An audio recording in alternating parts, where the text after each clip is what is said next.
Quando si parla della validità dei corsi di formazione svolti prima del nuovo Accordo Stato-Regioni 2025, è importante distinguere due casi.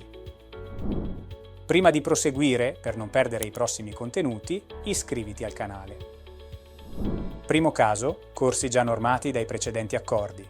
In questo caso, gli attestati restano validi, purché il corso sia stato svolto secondo le norme allora in vigore.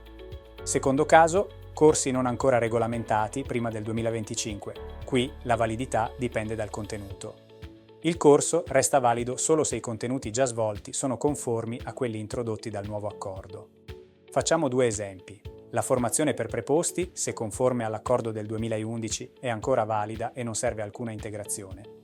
Diverso invece il caso del corso per l'utilizzo del carro ponte. Questo tipo di corso è stato regolamentato per la prima volta proprio con l'accordo del 2025. Quindi, se il corso frequentato in passato ha contenuti conformi a quelli del nuovo accordo, l'attestato è valido, altrimenti no.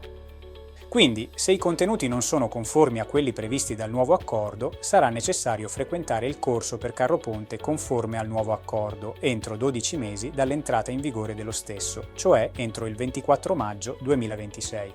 Le stesse regole valgono anche per i corsi sugli spazi confinati, che prima del 2025 non erano ancora regolamentati.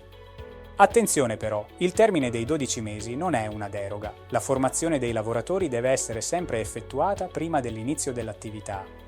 A questo punto dobbiamo chiederci come valutare la conformità dei corsi di formazione già svolti.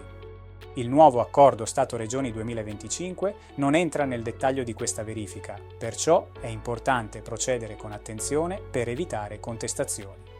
La conformità deve essere valutata sia sotto il profilo sostanziale, sia sotto quello formale. Questo significa che la valutazione va sempre supportata da evidenze oggettive. Quali evidenze?